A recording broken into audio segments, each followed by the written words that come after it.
నమస్కారం వార్తలకు స్వాగతం ముందుగా ముఖ్యాంశాలు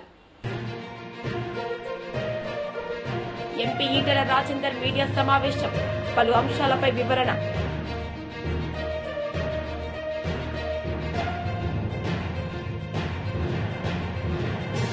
Swachhandhra corporation chairman Komatireddy Pattabhiram media సమావేశం పలు అంశాలపై వివరణ Swachhandhra corporation chairman Komatireddy Pattabhiram media సమావేశం నిర్వహించారు. సందర్భంగా ఆయన మాట్లాడారు. దగ్గర నుంచి విద్యుత్ కొనుగోలుకు సంబంధించి ఒక ఒప్పందంకి సంబంధించి ముందడుగు వేస్తా ఉందో దాని మీద పెద్ద ఎత్తున విష ప్రచారం చేస్తూ ఉన్నారు. ఎన్డీఏ ప్రభుత్వం, కూటమి ప్రభుత్వం రాష్ట్రానికి తీరని నష్టం చేకూరుస్తూ ఉంది. అకారణంగా మోయలేనటువంటి భారాన్ని మోపుతా ఉంది. ₹4.60 యూనిట్కి కొనుగోలుకి 25 సంవత్సరాల పాటు పీపీఏ చేసుకోవటం ద్వారా చాలా పెద్ద కుంభకోణానికి తెరలేపింది చంద్రబాబు నాయుడు గారి సారథ్యంలోని కూటమి ప్రభుత్వాన్ని. అనేక రకాలైనటువంటి విషప్రాతలు, పిచ్చిరాతలని రాస్తూ ఉన్నారు. దానికి సంబంధించి ఇవాళ వాళ్ళు చెప్పేటటువంటి అబద్ధాలు ఏ విధంగా ఉంటాయి, అసలు వాస్తవాలు ఏంటి అనేది వాళ్ళ డాక్యుమెంట్ల ఆధారంగా, డాక్యుమెంటెడ్ ఎవిడెన్స్తో, ఎందుకంటే మాకు చంద్రబాబు నాయుడు గారు ఎప్పుడు కూడా ఈ విధంగా కాగితాలు చూపించి మాట్లాడండి, నిజాలు మాట్లాడండి అని చెప్తారు. వాళ్ళలాగా కట్ అండ్ పేస్ట్ జాబులు, బ్లర్ చేసి కాగితాలు మేము చూపించాం.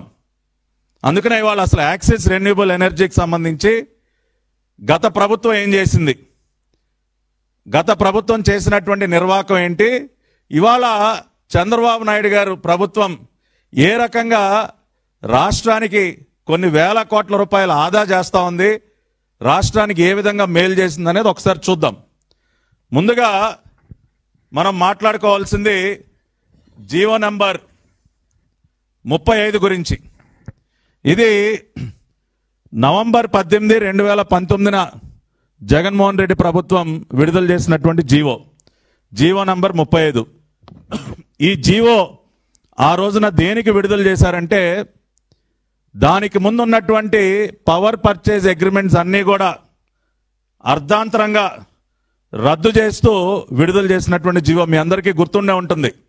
జగన్మోహన్ రెడ్డి అధికారంలోకి రాగానే ఇవాళ అప్పుడున్నటువంటి అనేక కంపెనీలు ఏవైతే రాష్ట్రంలో వ్యాపారాలు చేస్తూ ఉన్నాయో, ఒప్పందాలు చేసుకుని ఉన్నాయో, వాళ్ళ దగ్గర నుంచి డబ్బులు గుంజడానికి కానివ్వండి, రకరకాల వాళ్ళ బెదిరింపులు గురి చేయడానికి కానీ అనేక నిర్ణయాలు తీసుకుంది. ఆ రకంగానే పీపీఏల రద్దుకి సంబంధించి వాళ్ళు విడుదల చేసినటువంటి జీవో.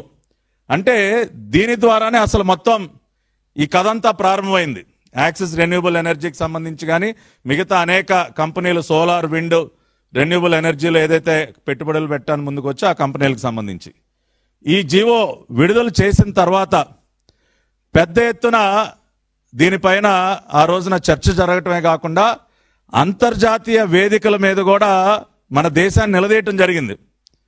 వరల్డ్ ఎకనామిక్ ఫోరం దావోస్లో ఆనాటి మరి కామర్స్ మినిస్టర్ పీయూష్ గోయల్ గారిని అయితే చాలా గట్టిగా నిలదీశారు. మీ దేశంలో ఒక రాష్ట్రంలో ఈ విధంగా పీపీఎల్ని అకారణంగా రద్దు చేస్తా ఉన్నారు, గత ప్రభుత్వాలు చేసుకున్నటువంటి లీగల్ అగ్రిమెంట్స్ని రద్దు చేస్తా ఉన్నారు, ఈ విధంగా అయితే మేము పెట్టుబడులు ఎలా పెట్టాలి, మాకు ఏ నమ్మకం ఉంటుందని చెప్పి దావోస్లో కూడా ఈ జీవో విడుదల చేసిన తర్వాత నిలదీశారు. దాని తర్వాత ఇక గత్యంతరం లేని పరిస్థితుల్లో కేంద్ర ప్రభుత్వం కూడా గట్టిగా అక్షింతలు వేసేసరికి మళ్ళీ ఇంకొక జీవోను విడుదల చేశారు. ఇది జీవో నెంబర్ 1 డేటెడ్ 1/3/2021, మార్చి 1, 2021 ఇంకొక జీవో రిలీజ్ చేశారు. ఈ జీవో దేనికయ్యా అంటే, వాళ్ళు రిలీజ్ చేసినటువంటి జీవో నెంబర్ 35ని వాళ్ళు ఉపసంహరించుకుంటూ government here by clarify that the amendments made in GO number 35 above will be prospective effect only అంటే. BJP MLA Eleti Maheshwar Reddy media సమావేశం నిర్వహించారు. సందర్భంగా పలు అంశాలపై ఆయన మాట్లాడారు. నన్ను కోసిన పైసలు లేవని చెప్పేసి చెప్తున్న రేవంత్ రెడ్డి గారు మరి పీసీసీ అధ్యక్షుడిగా ఉన్నప్పుడు కూడా మీకు తెలుసు కదా ఈ రాష్ట్ర పరిస్థితి.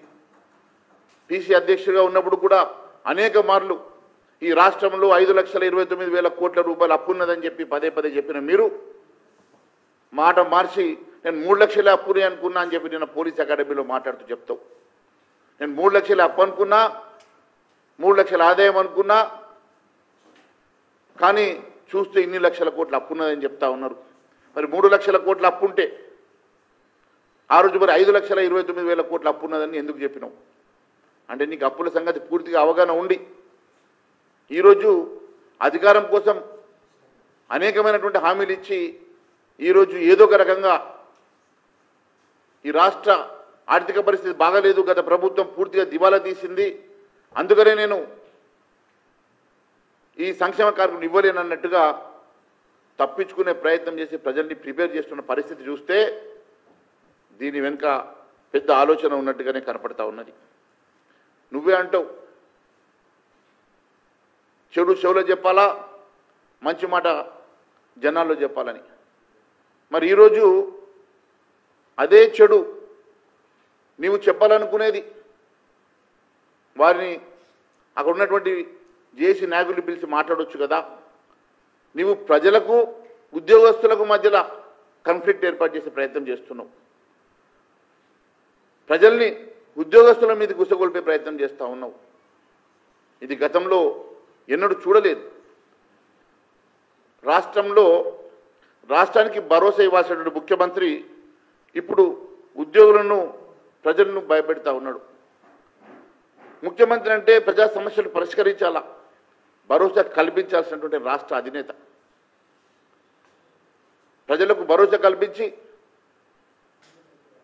సమస్యలు పరిష్కారం చేసేటువంటి ఒక రాష్ట్ర అధినేత అయి ఉండి ఈరోజు భరోసా మాట ఏమో దేవుడెరుగు, పూర్తిగా రాష్ట్రం దివాలా తీసింది, పూర్తిగా రాష్ట్రం అప్పుల పాలైంది అని చెప్పేసి పదే పదే చెప్పి ఈ రాష్ట్ర పరువు తీయడమే కాకుండా ఈరోజు ప్రజల్ని ఒకవైపు ప్రిపేర్ చేస్తూ మరోవైపు ప్రజల్ని ఉసిగొలుపుతా ఉన్నాం ఉద్యోగస్తుల మీదకి. ఇది ఉద్యోగస్తులకు ప్రజలకు ఏం సంబంధం అని అడుగుతున్నా. ప్రజల్ని ఉద్యోగస్తుల మీదకి ఎందుకు ఉసిగొలుపుతా ఉన్నా అని అడుగుతున్నా. అంటే వాళ్లకు డబ్బులు ఇవ్వడానికట సంక్షేమ కార్యక్రమం ఎత్తేయాలన్నట. మరి ఈరోజు 1,000 కోట్ల రూపాయలు నువ్వు బడా కాంట్రాక్టర్లకు నువ్వు బీ ట్యాక్సులు తీసుకొని వాళ్ళ బిల్లులు పాస్ చేస్తున్నప్పుడు కనరానటువంటి ఈ సమస్య ఈరోజు కేవలం ఉద్యోగస్తుల జీతభత్యాలు, డిఏలు, వారికి ఇవ్వాల్సినటువంటి పెండింగ్ బిల్లులు ఇవ్వడానికి ఆరోగ్యశ్రీ కట్ చేయాలన్నా, ఫీ రీఎంబర్స్మెంట్ కట్ చేయాలన్నా, రైతు భరోసా కట్ చేయాలన్నా చెప్పు అని అడుగుతా ఉన్నావంటే ఇంతకన్నా దుర్మార్గం ఇంకొకటి ఉన్నదా ముఖ్యమంత్రి గారు అని అడుగుతా ఉన్నా. అదే నువ్వు రాఘవ కన్స్ట్రక్షన్. వైఎస్ఆర్సీపీ మహిళా విభాగం అధ్యక్షురాలు ఎమ్మెల్సీ వరదు కళ్యాణి పట్టాభిరామ్ మీడియా సమావేశం నిర్వహించారు. సందర్భంగా ఆమె మాట్లాడారు. ఉన్న శాఖలో ఇలాంటి అవినీతి జరుగుతూ ఉండడం నిజంగా చాలా దారుణమైన పరిస్థితి. అసలు మొదటేమో 1,00,000 మంది మహిళలకి కుట్టు మిషన్స్ ఇస్తామని చెప్పారు. ఇందులో 50 రోజుల్లో 157 కోట్ల స్కామ్ కి వీళ్ళు తెరలేపారు అన్నమాట. అసలు 2 రోజులుగా ఈ స్కామ్ గురించి రాష్ట్రంలో ఉన్న మహిళలందరూ కూడా గగ్గోలు పెడుతూ ఉన్నారు. క్లియర్ గా ఈ స్కామ్ అనేది అర్థమైపోతూ ఉండే పరిస్థితి. కానీ ఈ రాష్ట్ర ప్రభుత్వంలో పెద్దలు ఎవరు కూడా కనీసం నోరు మెదపట్లేదంటే ఇందులో ఎవరెవరి పాత్ర ఉందో మనం అర్థం చేసుకోవచ్చు. అసలు ఈ స్కీమ్ అనేది మహిళా దినోత్సవం రోజు ముఖ్యమంత్రి గారు లాంచ్ చేయడం జరిగింది. ఈ కుట్టు మిషన్స్ ట్రైనింగ్ ప్రోగ్రామ్ అనేది అది ఎంత భారీగా మహిళా దినోత్సవం రోజు లాంచ్ చేసిన ఈ స్కీమ్ లో ఇంత భారీ స్కెచ్ వేసి ఇంత స్కామ్ కి తెరలేపడం నిజంగా చాలా దురదృష్టకరం.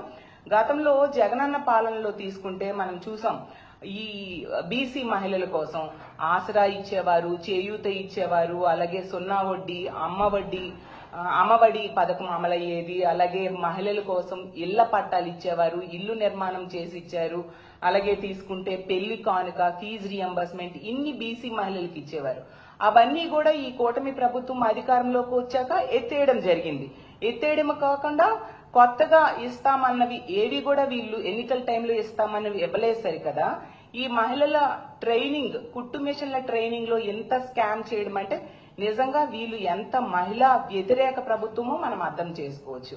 అలాగే అప్పుడు గతంలో జగనన్న ప్రభుత్వంలో ఈ ఈబీసీ నేస్తమని ఎకనామికల్లీ బ్యాక్వర్డ్ క్లాసెస్ కోసం ఒక పథకం పెట్టి వాళ్ళకి ఆర్థికంగా తోడ్పాటును అందించి వాళ్ళకి స్వయం ఉపాధి అవకాశాలను ఆ రోజు జగన్మోహన్ రెడ్డి గారు కల్పించడం జరిగింది. ఈ రోజు తీసుకుంటే ఆ పథకాన్ని ఎత్తేసారు సరికదా, ఆ మహిళలకు ఇచ్చే ఈ కుట్టు మిషన్స్ అలాగే ట్రైనింగ్ ప్రోగ్రామ్ లో ఇంత భారీ స్కామ్ కి తెరలోపడం అంటే నిజంగా ఎంత మోసం చేయడం మహిళలకి మనం అర్థం చేసుకోవచ్చు. అలాగే తీసుకుంటే గతంలో జగన్మోహన్ రెడ్డి గారి ప్రభుత్వంలో కాపు నేస్తామని చెప్పి కాపు మహిళల కోసం ఆ పథకాన్ని అమలు చేసి వాళ్ళకి ఎంతగానో తోడ్పాటును అందించడం జరిగింది. మరి ఈ కూటమి ప్రభుత్వం అధికారంలోకి వచ్చింది కదా, చంద్రబాబు నాయుడు గారైనా పవన్ కళ్యాణ్ గారు గాని ఈ కాపు మహిళల కోసం ఒక ఉపాధి అవకాశాన్నైనా లేక ఒక పథకాన్నైనా ఇచ్చారా నేను అడుగుతూ ఉన్నాను.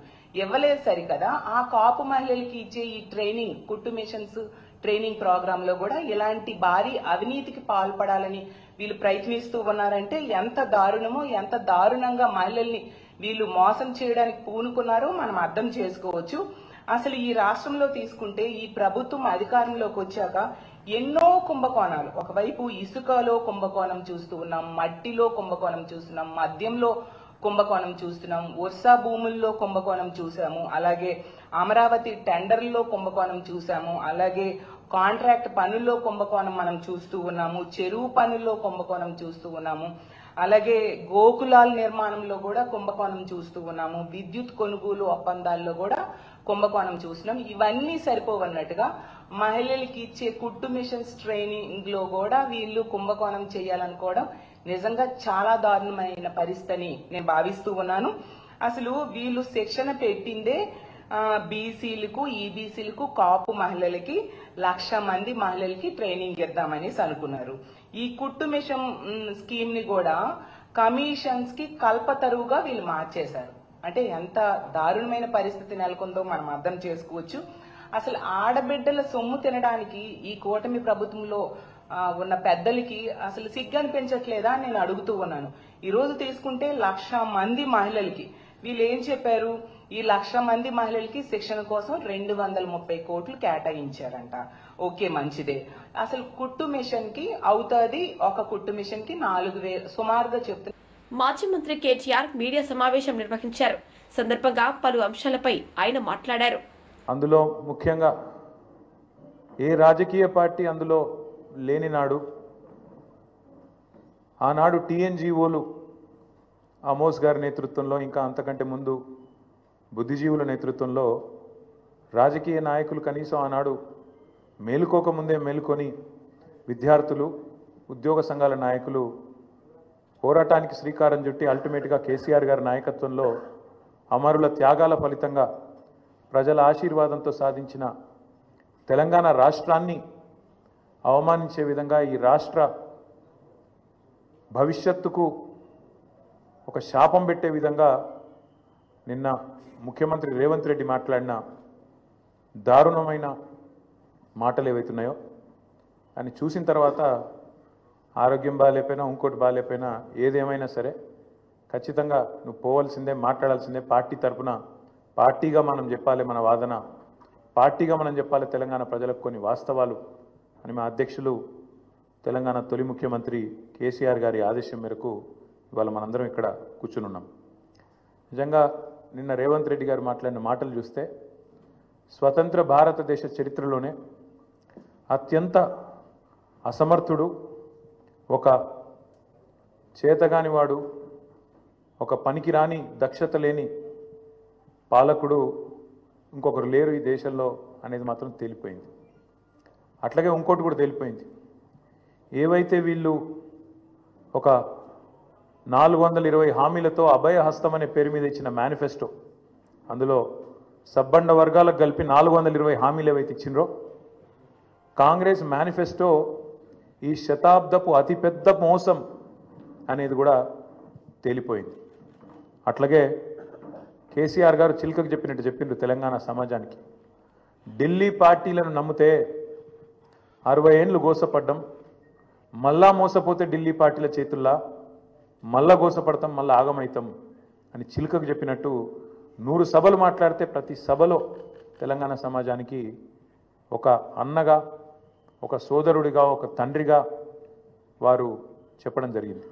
ఆనాడు ఎన్నికల నాడు కేసీఆర్ గారు చెప్పిన ప్రతి మాట ఢిల్లీ పార్టీలను నమ్మితే ఆగమైతే తెలంగాణ అని చెప్పిన మాట అక్షర సత్యం అని చెప్పి ఇవాళ రుజువు అయింది. ముఖ్యమంత్రి గారు మాట్లాడుతూ నన్ను ఎవరు నమ్ముతలేరు, అప్పు ఉడతలేదు, ఢిల్లీకి వెళ్తే దొంగను చూసినట్టు చూస్తుండ్రు, అపాయింట్మెంట్ కోసం పోతే చెప్పులు ఎత్తుకపోతాడేమో అని భయపడుతున్నారు. నాకు తెలిసి అయితే నాకు దగ్గర 48-49 ఏళ్ళు ఉన్నాయి. నేను కూడా రాజకీయాలను ఒక 35 ఏళ్ళకి వెళ్ళి చిన్నప్పటి నుంచి పేపర్లు చదివే అలవాటు ఉంది, టీవీ చూసే అలవాటు ఉంది, రాజకీయ కుటుంబంలో పుట్టినా కాబట్టి దగ్గర నేను కూడా ఒక 10-15 మంది ముఖ్యమంత్రులు వాళ్ళ నడవడిక వాళ్ళ మాట తీరువన్నీ చూసినాను. నాకు పక్కన చాలామంది విశేషమైన అనుభవం కలిగిన వాళ్ళు ఉన్నారు. కానీ బహుశా ఇంత దివాలా కోరు మాటలు మాత్రం బహుశా ఈ దేశ చరిత్రలనే ఏ రాజకీయ నాయకుడు కూడా మాట్లాడలేదు. ముఖ్యమంత్రి కాదు, ఏ రాజకీయ నాయకుడు కూడా మాట్లాడలేదు. ఒక్క మాటలో చెప్పాలంటే రేవంత్ రెడ్డి గారు నిన్న నాకు పరిపాలన చేత కాదు అని కాడి పడేసిండని చెప్పక తప్పదు.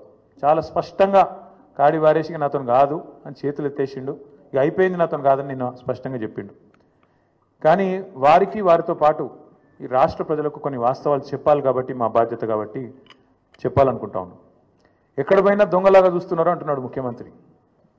మరి దొంగలెక్క కాకపోతే ఎట్లా చూస్తారు? దొంగలెక్కనే చూస్తారు.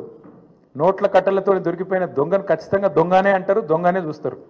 ఒక విశ్వసనీయత లేని ఓటుకు నోటు దొంగను కాంగ్రెస్ అనే ఒక ఎర్రి పార్టీ గుడ్డిగా నమ్మి సీఎం చేసింది. కానీ ఖచ్చితంగా దేశంలో మిగతా వాళ్ళు మాత్రం నమ్ముతలేరు.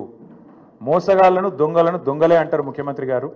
ఖచ్చితంగా అది ఈ రోజు కాదు, చివరి రోజు దాకా కూడా నీ పరిస్థితి అదే ఉంటుంది, యాద పెట్టుకోని చెప్తున్నా.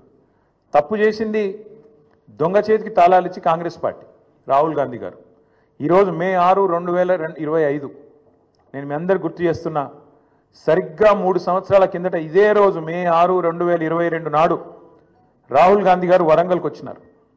రైతు డిక్లరేషన్ అనే పేరిట ఆ రోజు రాహుల్ గాంధీ గారు చెప్పిన మాటలు 2 లక్షల రుణమాఫీ చేస్తామని, అట్లాగే రైతు భరోసా 15,000కు పెంచుతామని, అట్లాగే కౌలు రైతులకు రైతు బంధు ఇస్తామని, అట్లాగే రైతు కూలీలకు న్యాయం చేస్తామని వ్యవసాయ డిక్లరేషన్లో చెప్పి 3 సంవత్సరాలు దాటింది రాహుల్ గాంధీ గారు. అందుకే నేను అంటున్నా, తప్పు చేసింది రాహుల్ గాంధీ, తప్పు చేసింది ఏఐసిసి, దొంగ చేతికి తాళం ఇచ్చి ఇవాళ తెలంగాణ చేతికి చిప్పవచ్చే పరిస్థితి చేసింది ఖచ్చితంగా ఆల్ ఇండియా కాంగ్రెస్ కమిటీ, ముఖ్యంగా దానికి బాధ్యుడు లీడర్ ఆఫ్ ఆపోజిషన్గా ఉన్న రాహుల్ గాంధీ గారు అని చెప్పి నేను చెప్తా ఉన్నాను. అట్లాగే ఇవాళ ఎందుకు ఈ మాటలు, ఎందుకు ఈ ఫ్రస్ట్రేషన్ అని చెప్పి ఇప్పుడు కొంతమంది మిత్రులు. ఎంపీ మార్గానికి భరత్ మీడియా సమావేశం నిర్వహించారు. సందర్భంగా ఆయన మాట్లాడారు. మార్కెట్లో దొరుకుతున్నప్పుడు ₹2.49కి ఎందుకు చేసుకున్నారు అని చెప్పి ప్రశ్నించిన ఇదే పెద్ద మనిషి ఇప్పుడు ₹4.60 చేసుకోవడంలో అర్థం ఏంటి అని అడుగుతున్నా. ఒకటే క్వశ్చన్, దీని దగ్గర మీకు సమాధానం ఉంటే మీరు మాట్లాడండి. అంటే ఇప్పుడు వ్యాపారవేత్తలండి, వ్యాపారవేత్తలు ఏం చేస్తారనండి, ఇప్పుడు నేను వ్యాపారం చేస్తున్నాను అనుకో, జనరల్గా ఏం చేస్తారు, తక్కువ ధరకి కొనుగోలు చేస్తారు. ప్రభుత్వం కూడా ఇప్పుడు ప్రజల ప్రభుత్వం ఏం చేయాలనండి, తక్కువ ధరకి ₹2.49 కన్నా తక్కువ దొరికితే చంద్రబాబు నాయుడు గారు అగ్రిమెంట్ చేసుకోవాలి, కానీ ఎక్కువకి ఎందుకు చేసుకుంటున్నారని అడుగుతున్నా. అంటే ఇది మీ తాలూకా, ఈ కంపెనీలు మీ తాలూకా బినామీలు కాదా అని అడుగుతా ఉన్నా. అసలు ఎంత దారుణం అండి. ఆ రోజుల్లో ఇదే చంద్రబాబు నాయుడు గారు న్యూస్ పేపర్లో వాళ్ళకి సంబంధించిన ఈనాడు, జూమ్ చేయమ్మా ఒకసారి చూపిస్తాను మీకు, వాళ్ళకి సంబంధించిన ఈనాడు, వాళ్ళకి సంబంధించిన ఆంధ్రజ్యోతి, లేదా వాళ్ళ తాలూకా ఏ రకంగా తీసుకుని వచ్చి పేపర్లో రాయిపించారనండి, నిబంధనలను ఉల్లంఘించి, రాయడం చూడండి, నిబంధనలను ఉల్లంఘించి అనుమతులు ఇచ్చేశారు. 1750 కోట్ల రూపాయలు అదా నుంచి లంచం అంట. మరి ఈ చంద్రబాబు నాయుడు గారు ఆయన ఒప్పందం సెకీతో చేస్తే ₹2.49కి చేశారు. ఈ చంద్రబాబు నాయుడు గారు ₹4.60కి చేశారు. అంటే ఇంక మీకు ఇది ఎంత పెద్ద స్కామ్ అని అడుగుతున్నా. అక్కడ ఏం జరగలేని దాన్ని మీరు ఇవాళ తీసుకొచ్చి చెప్తా ఉన్నారే.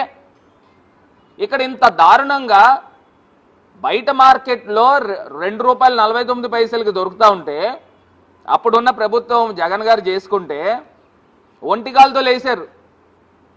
మరి దీన్ని ఏమనాలా అని అడుగుతున్నా. ప్రజలను ఒక్కసారి ఆలోచన చేయమని కోరుతా ఉన్నా. రూపాయికేమో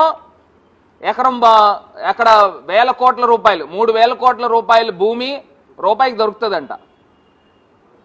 వేల కోట్ల రూపాయలు విలువ చేసే భూమి విశాఖపట్నంలో రూపాయికి దొరుకుతుంది.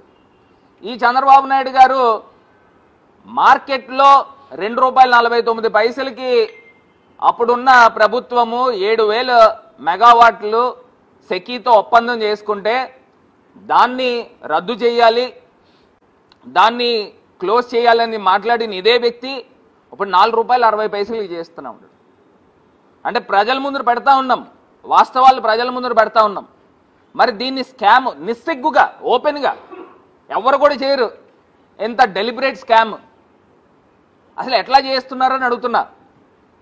మనం తినేది అన్నమే కదండి, మన భోజనమే కదా చేస్తున్నాము. అక్కడ ₹2.49 జరిగినప్పుడే స్కామ్ అన్నాడు. ₹4.60 చేస్తూ ఉంటే ఇంత దారుణంగా, మరి అక్రమంగా. ఒక పక్కనేమో రాష్ట్రం విడిపోయినప్పుడేమో ఆంధ్రప్రదేశ్కి సంబంధించి ఎలక్ట్రిసిటీ బోర్డు ఏపీ జెన్కో అప్పు ఏ రకంగా ఉంది, చంద్రబాబు నాయుడు గారు ప్రభుత్వం వచ్చిన తర్వాత ఏ రకంగా అప్పు ఎగబాగింది, ఇప్పుడు మళ్ళీ తీసుకొచ్చి ఇదే పవర్ కార్పొరేషన్కి ఎంత భారం పెడతా ఉన్నాడు. నేను ఇవాళ చెప్తా ఉన్నా, మీరు కొనుగోలు చేసిన విద్యుత్తు యూనిట్ అదనంగా ₹2.11 అదనంగా మీరు కొంటా ఉన్నారు. ₹4.60 అంటే గతంలో ₹2.49 అంటే ఈ రెండు మైనస్ చేస్తే ₹2.11 అవుతుంది. అంటే సంవత్సరానికి ఏటా మీరు ఎంత నష్టం చేస్తూ ఉన్నారని అంటే 210 కోట్ల రూపాయలు నష్టం చేస్తూ ఉన్నారు.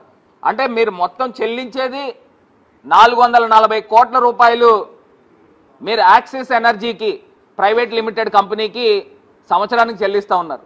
అంటే 25 సంవత్సరాల పాటు మీరు వడ్డీతో లెక్కేసుకుంటే 11,000 కోట్ల రూపాయలు కుంభకోణం. ఇది 11,000 కోట్ల రూపాయల కుంభకోణాన్ని తెరతీసిన మరి వ్యక్తి చంద్రబాబు నాయుడు గారు. ఓ పక్కనేమో రూపాయికి భూములు ఇచ్చేస్తూ ఉంటారు, ఇంకో పక్కనేమో తక్కువ ధరకి పవర్ దొరుకుతుంది అని చెప్పి అగ్రిమెంట్లు చేస్తే అది కుంభకోణం జరిగిందని చెప్పి ఇదే చంద్రబాబు నాయుడు గారు అసెంబ్లీ సాక్షిగా ఆంధ్రప్రదేశ్ పరువును మట్టి కల్పించాడని చెప్పేసి చెప్పిన వ్యక్తి ఇదే చంద్రబాబు నాయుడు గారు మాట్లాడారు. ₹2.49 ఎంఓయూ చేసుకుంటే కేంద్ర ప్రభుత్వంతో ఆంధ్రప్రదేశ్ పరువుని మంట కలిపాడని అన్నారు. మరి అదే వ్యక్తి ₹4.60 చేస్తూ ఉంటే ప్రజలు రోడ్డుపైన ఆయన వస్తే నిలదీయాలండి, ఈ ప్రభుత్వాన్ని నిలదీయాలి. మరి పవన్ కళ్యాణ్ గారికి తెలుసా అండి ఈ ఒప్పందం గురించి? ఆయన ప్రభుత్వంలోనే ఉన్నాడు కదా, డిప్యూటీ సీఎం కింద ఉన్నాడు కదా. మరి అప్పుడేమో ₹2 చిల్లరకు దొరికితే అది స్కామ్ అన్నారు, ₹4.60 చేస్తే ఇది ఎంత పెద్ద స్కామ్ అనాలా అని అడుగుతున్నా.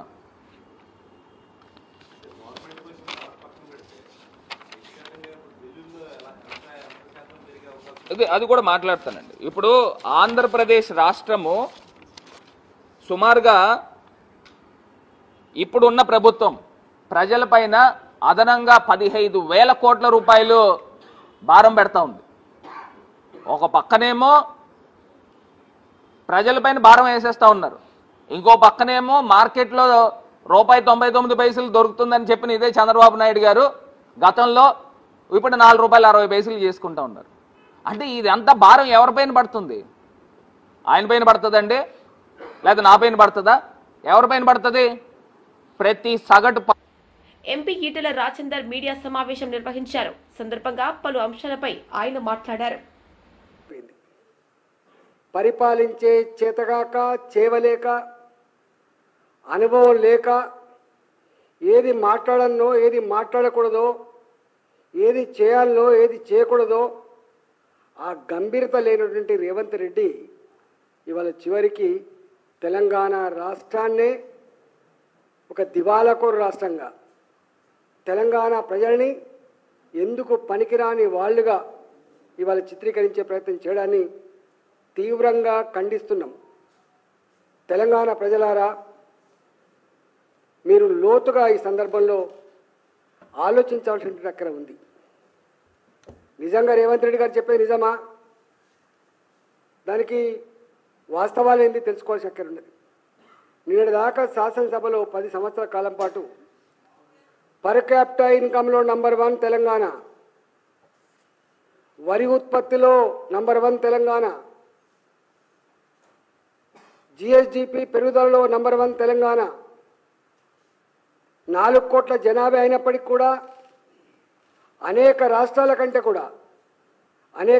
కంటే కూడా బడ్జెట్లో అత్యధిక పెట్టిన రాష్ట్రం తెలంగాణ.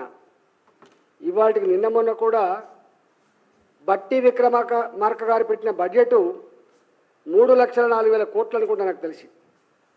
4 కోట్ల జనాభా కలిగినటువంటి ఒక రాష్ట్రం 3,04,000 కోట్ల రూపాయల బడ్జెట్ పెట్టిందంటే ఇవాళ ఇది ఎట్లా దివాళా తీసిన ప్రభుత్వం, ఎట్లా దివాళా తీసిన రాష్ట్రమో చెప్పగలిగే దమ్ముందా అని చెప్పి అడుగుతా ఉన్నా. రేవంత్ రెడ్డి గారికి ఒక నైజం ఉంది.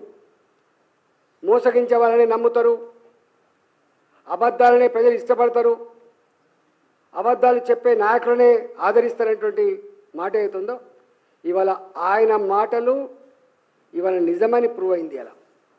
కానీ ఆనాడు మాట్లాడిన మాటలు పెద్దెవరు పట్టించుకోలే. కానీ ఇవాళ మీరు మాట్లాడుతున్న మాటలు తెలంగాణ ప్రజల ఆత్మస్థైర్యం దెబ్బతింటా ఉంది, తెలంగాణ ప్రజల ఆత్మగౌరవం దెబ్బతింటా ఉంది.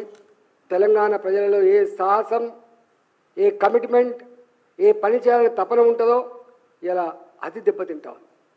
నువ్వు ధ్వంసం చేస్తున్నది నీకు అధికారం ఇచ్చిన కర్మానికి, నువ్వు ధ్వంసం చేస్తున్నది నీ కాంగ్రెస్ పార్టీని మాత్రమే కాదు, నువ్వు ధ్వంసం చేస్తున్నది తెలంగాణ సమాజాన్ని ధ్వంసం చేస్తున్నావు, తెలంగాణ రాష్ట్ర గొప్పతనాన్ని ధ్వంసం చేస్తున్న విషయాన్ని నువ్వు మర్చిపోద్దని చెప్పి నేను మనవి చేస్తా ఉన్నా. ఇవాళ నేను ఆర్థిక మంత్రిగా పనిచేసిన 5 సంవత్సరాలు. నేను మొట్టమొదటి ఆర్థిక మంత్రిగా పనిచేసిన 2014 నుంచి 2018-19 వరకు. వార్తలు ముగించే ముందు ముఖ్యాంశాలు మరోసారి. ఎంపీ ఈటెల రాజేందర్ మీడియా సమావేశం, పలు అంశాలపై వివరణ.